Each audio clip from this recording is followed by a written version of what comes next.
Ako si Maria at ito ang aking kwento.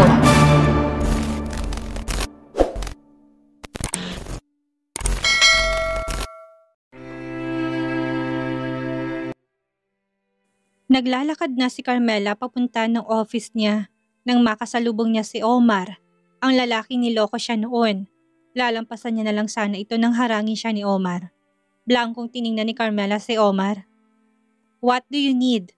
Seryoso niyang tanong. "May partnership tayo, remember? Nagpunta ako dito para kausapin ka sa partnership natin. Pero kung hindi mo naman ako kayang kausapin, pwede naman ang representative mo na lang." Wika niya. Napataas ang kilay ni Carmela. Matagal na siyang nakamove on kay Omar. Mga alis na sana si Carmela nang muling magsalita si Omar. "Siya nga pala, nabalitaan kong nangyari sa anak mo. Kumusta na siya ngayon?" Tanong nito.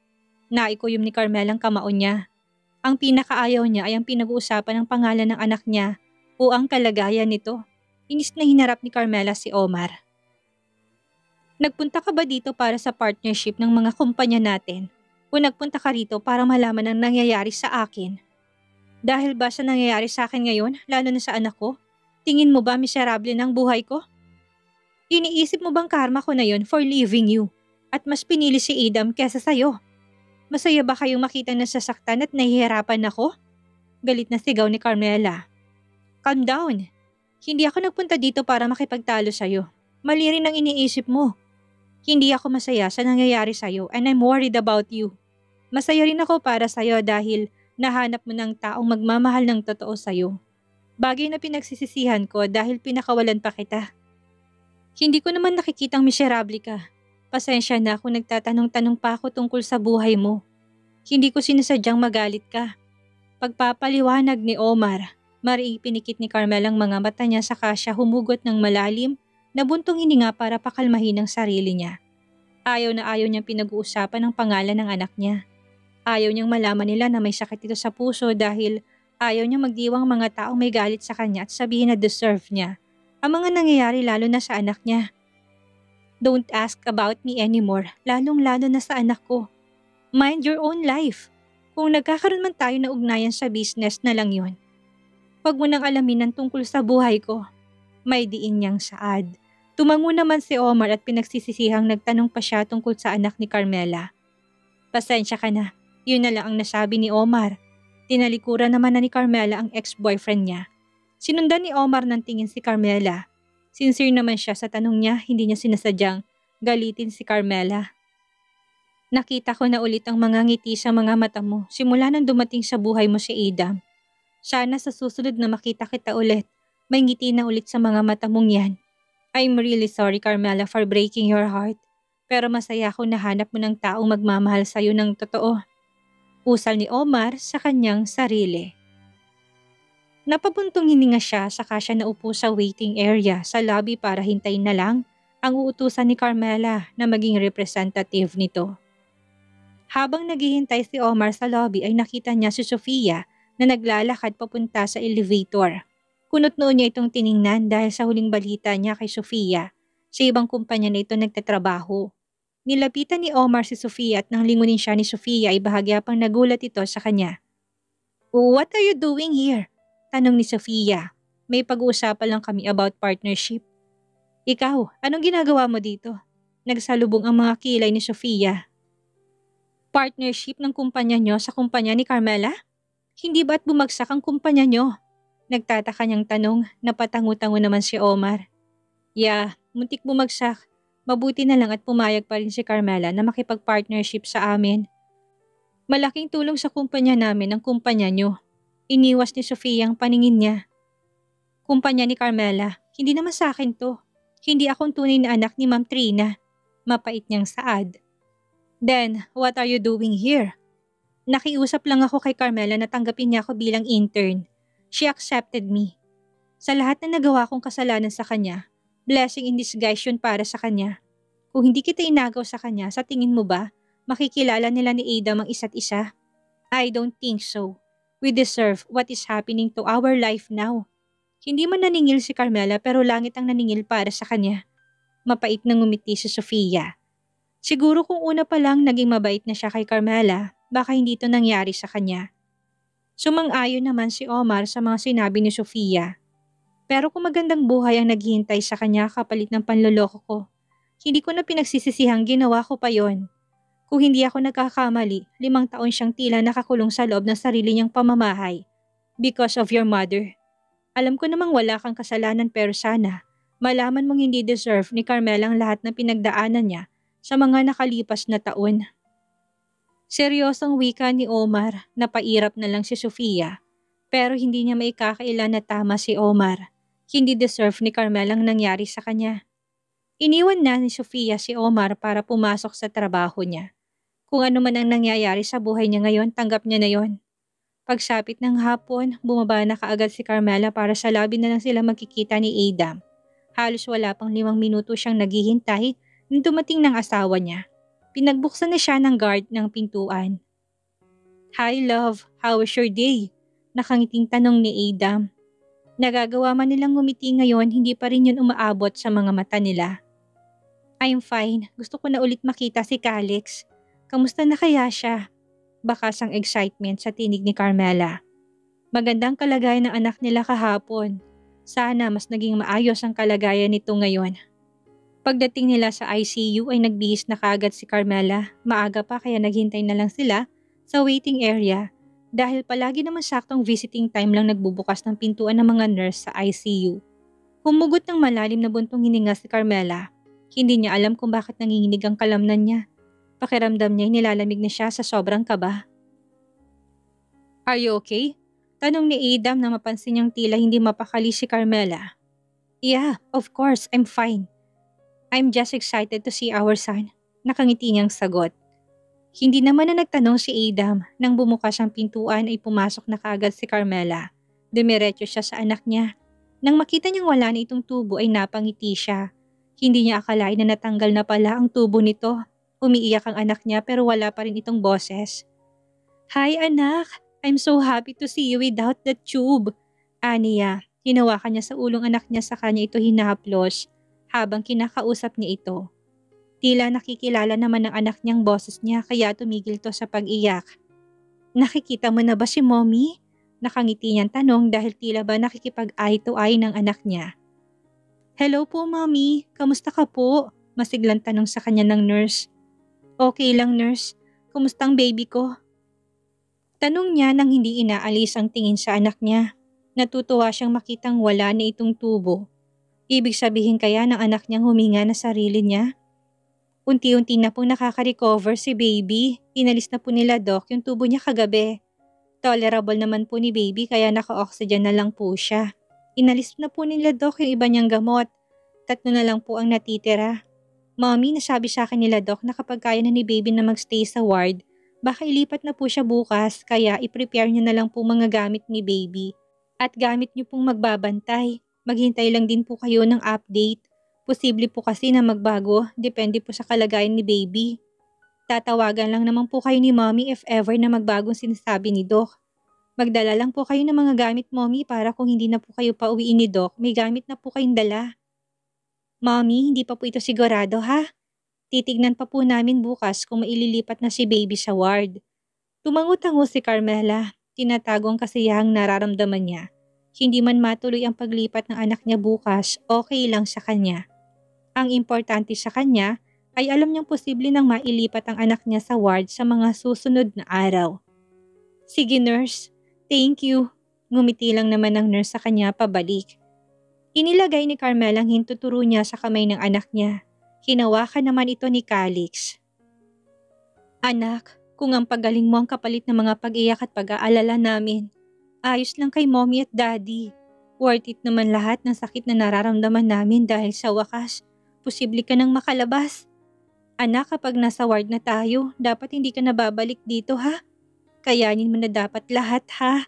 Sana sa susunod oxygen mo naman ang maaalis at ang pinakamagandang regalo. Ang ibibigay mo kay Mommy at Daddy ay yung paglabas mo dito." Nakangiting saad ni Carmela. "Hi Doc Kyla, okay ka lang?" Rinig ni Carmela sa tanong ng nurse sa doktor na kakapasok na tila ba pagod na pagod na. Parami ng parami ang mga baby na naililipat sa PICU. Puno ng isang PICU, puno na rin ang mga private rooms. Kapag nag-page na naman ang mga nasa ward, hindi na namin alam kung saan ilalagay ang mga baby na mas kailangan tutukan. Stress ng wika ni Doc Kyla. Napatingin lang si Carmela sa kanila. Hindi niya alam kung bakit gumagapang ang kaba sa dibdib niya. Kaya nga po, Doc, yung isang baby na ililipat sa ward kahapon, ibinalik din kaagad sa PICU. Dahil naghabol ng paghinga, ibinalik ulit yung tubo niya. Saad pa ng nurse. Mahina naman ang pag-uusap nila pero rinig na rinig pa rin yun ni Carmela. Tinignan niyang paghinga ng anak niya at ang mga vital signs nito. Normal naman ang lahat. Anak, nakikiusap si mommy. Huwag mo na ulit kaming tatakutin ha. Kapag nailipat ka na sa ward sa mga susunod na araw, dapat hindi ka na babalik dito dahil hindi na namin alam ng daddy mo kung saan pa kami kukuha ng lakas. Nakikiusap niyang Saad sa anak niya kahit na alam niyang hindi pa naman siya nito naintindihan. Bumuga ng hangin si Carmela. Ang kasiyahang nararamdaman niya kanina ay tila ba biglang naglaho dahil sa narinig niya. Sa mga naririnig niya, hindi niya maiwasang hindi maging negative ang isip niya. Paano kung mangyari rin yun sa anak niya? Paano kung masaya na sila tapos biglang babawiin? Ayaw niya nang bumalik ang anak niya sa ICU. Gusto niya na itong makasama 24 hours. Okay lang sa kanya kahit na mapuyat na siya. Mapagod siya. Ang mahalagay makasama na nila si Calix. Siguradong maraming matutuwa kapag nakalipat na sila sa ward, lalong-lalo na kapag na-discharge na sila. Lumabas na siya ng ICU nang matapos ang oras niya. Si Adam naman ang pumasok sa loob. Gaya ng mga sinabi kay Carmela, yun din ang mga sinabi kay Adam, kaya may ngiti sa labi ni Adam nang lumabas to ng kwarto pero nawala rin yun nang mapasin niyang pagiging balisa ng asawa niya. Hindi ka ba masayang posibleng makakalabas na sa ICU si Calix? Tanong niya. Hindi naman sa ganon, sagot ni Carmela saka siya na unang lumabas ng waiting area. May narinig lang kasi akong usapan nila. Marami raw mga baby ang naililipat sa PICU ngayon. Kahit ang mga private rooms ay puno na rin. Meron pa nga raw baby na inilipat na sa ward kahapon. Na-extubate na siya. Nailipat sa ward pero ibinalik din kasi biglang naghabol ng paghinga. Kaya ibinalik ulit yung tubo niya. Natatakot lang ako. Paano kung mangyari rin yung kay Calix? Hindi talaga ako mapapanatag hanggat hindi pa nakakalabas ang anak natin. Kahit para mailipat siya sa ward ay may mga posible pa rin mangyari sa kanya. Aniya pa. Huwag kang masyadong mag-isip ng kung ano-ano. Masyado kang nilalaman ng mga negative thinking mo. We should be happy dahil maililipat na siya sa ward sa mga susunod na araw. Kakayanin yun ng anak natin. I'm sure. Sisiguraduhin ng mga doctors niya na magiging okay ang lahat bago niya ilipat sa ward si Calix at bago nila ito i-discharge. Pagpapagaan ni Adam ng loob ni Carmela. Napabuntong hininga na lang si Carmela. Natahimik na lang siya hanggang sa makauwi na sila. Ramdam niya na ang pagod kaya gusto ni Carmela na matulog ng maaga. Nang matapos silang kumain ay nagstay pa sila sa sala. Nanunood ng cartoons ang kambal. Lahat sila ay nasa sala maliban kay Sherman na palaging busy. Ngayon lang sila ulit nagsama-sama sa sala. Nakahiga si Carmela sa sofa habang ang unan niya ay may mga binti ni Adam. Nakapikit ng mga mata niya dahil sa pagod na nararamdaman niya, pati ang isip niya ay pagod na. Wala namang nangyayari sa anak niya pero natatakot siyang magaya ito sa ibang pasyente. Nang may tumatawag sa cellphone ni Carmela, ay kinuha yun ni Adam. Love, tumatawag ang PICU, saad ni Adam. Napalunok si Carmela. Hindi alam ko anong balitang naghihintay sa kanya. Umupo si Carmela saka sinagot ang tawag. Lahat sila'y nakatingin sa kanya maliban sa kambal na nasa TV ang paningin. Yes, hello? Sagot ni Carmela. Hello, Mommy. Pasensya na po sa abala. Biglaan po kasi, makakapunta po ba kayo ngayong gabi dito sa hospital? Ililipat na ho kasi si baby sa ward. Tila natatarantang saad ng nurse. Akala ko ba'y bukas pa o sa mga susunod na araw? Nasaya si Carmelang mailipat na sa ward ang anak niya? Pero natatakot siya sa mga biglaang desisyon. Paano kung hindi pa totally stable ang baby niya? Oo sana mommy pero sunod-sunod po kasi yung emergency. I'm really sorry po. Sa lahat po kasi ng mga baby na nasa ICU, si baby Calix pong pinaka-stable. Makakapunta po ba kayo para ma-update ko po sila, Doc? Bakas ng pagod sa tinig ng nurse. Mukhang sunod-sunod nga ang emergency nila. Tinignan ni Carmel ang asawa niya. Tumango naman ito at ngumiti. Sige nurse, in 1 hour nandyan na kami, sagot niya. Sige po mommy, thank you po. Ingat po kayo sa biyahe. Pagkatapos noon ay binaba na ng nurse ang tawag. Napabuntong hininga si Carmela, hindi niya alam kung dapat na ba siyang matuwa. Ito na yung araw na matagal niyang hinintay. Maililipat na sa ward ang anak niya dahil stable ng kalagayan nito. Tuwang-tuwa si Carmela habang nakatitig siya sa anak niya. Nakahiga na ito sa malawak na kama, natanggal ng iba nitong aparatos at nakahinga na naman ng maluwag si Carmela. Look at him, so tiny. Ani ni Carmela kahit na magti 3 months ng anak nila, maliit pa rin ito dahil premature baby. Sabi ko naman sa'yo, kakayanin niyang lahat. Maybe he just scared us, saad ni Idam. Pero anak, wag mo na ulit uulitin yon ha? Wag mo na ulit kaming tatakutin, dagdag pa niya. Nang umiyak ang anak nila ay natataranta kaagad si Idam. Hindi niya alam kung dapat ba siyang tumawag ng nurse o doktor sa nurse station. Tinapik-tapik ni Carmela ang binti ng anak niya para sana patahanin ito pero hindi pa rin tumitigil. Wala pa namang boses ang anak nila dahil matagal nang may tubo sa lalamunan niya. Pwede ko ba siyang kargahin? Tanong pa ni Carmela. Wala namang makakasagot ng tanong nila dahil nasa private room sila kung saan sila lang ang tao. Nang hindi tumigil sa pag-iyak si Calix ay kinarga na ni Carmela. Maingat naman ang pagkarga niya dahil sa takot na baka may mahila siya sa mga naiwang aparato sa katawan ng anak niya, lalo na sa central line nito na nasa singit niya. Nang mabuhat ni Carmela ang anak niya ay tumigil ito sa pag-iyak na tila ba nakikilala nito ang yakap ng kanyang ina. Napangiti si Carmela sa kanya tinignan si Idam na natutuwa ring makita na buhat-buhat ng asawa niyang bunso nila. Ipinagkait na naman ang panahon sa akin na maalagaan ka. Hindi ko naalagaan ng mga kapatid mo noong baby pa sila. Sa'yo ko sana unang mararanasan na mag-alaga ng baby pero ipinagkait sa akin yun.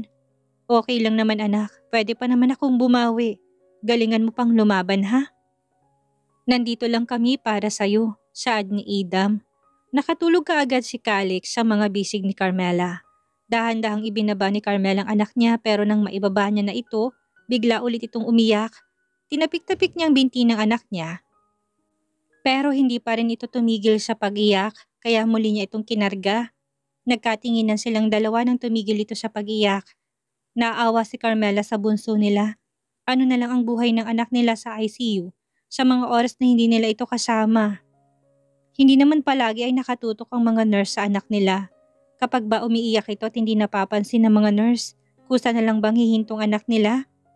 Hindi na lang binitawan ni Carmela ang anak niya kahit na antok na siya. Hindi ka ba papasok bukas? Tanong ni Carmela kay Adam na nakaupo sa sofa.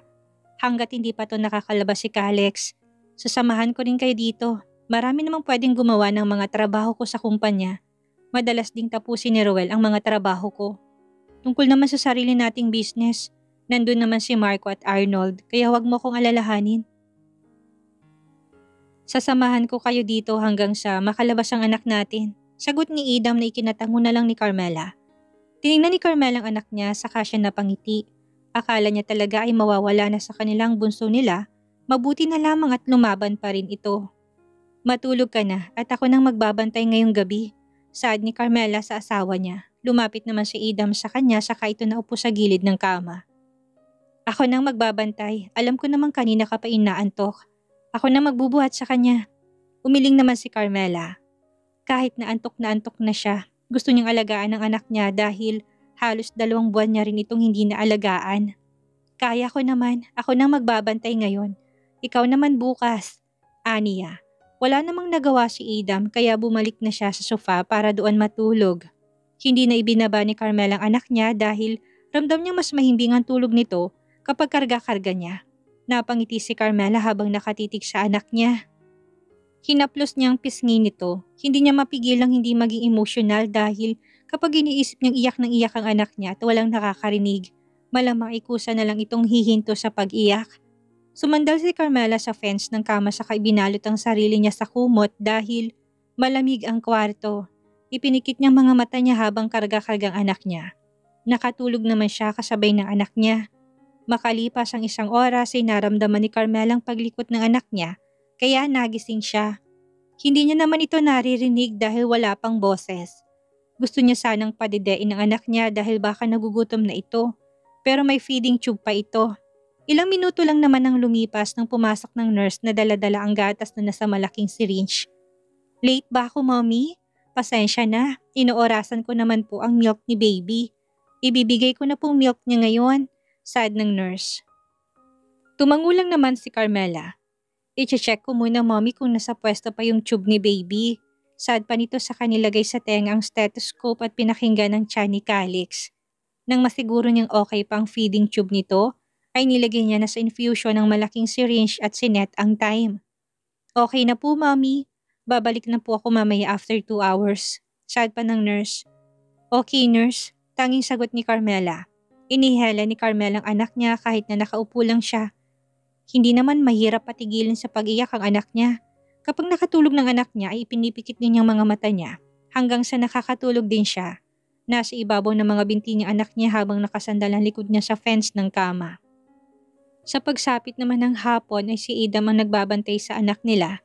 Sa bawat araw na lumilipas ay nagiging maayos ang lagay ng anak nila at natutuwa silang mag-asawa doon. Good morning, mommy! Nakangiting bati ng mga doktor na bumisita kay Calix. Mommy, babawasan po namin ng oxygen para malaman namin kung kaya niya na ba. Kung may mapansin man po kayong kakaiba kay baby, tumawag po kayo kaagad sa nurse station. Sad ng isang doktor na ikinatango ni Carmela. From level 5 na oxygen ni Calix, ibinaba na muna to sa level 4. Matapos nilang ma-check si Calix ay umalis din sila kaagad. Naka-monitor talagang mag-asawa sa oxygen sat nila. Nakahinga sila ng maluwag kapag stable naman ang oxygen sat nito kahit na nabawasan ng oxygen ng anak nila. Kung magpapatuloy ang anak ng stable ng oxygen sat mo sa tuwing binabawasan ng oxygen mo, uwi tayong hindi mo na kailangan ng oxygen. Sad ni Carmela habang nakatitig siya sa anak niya.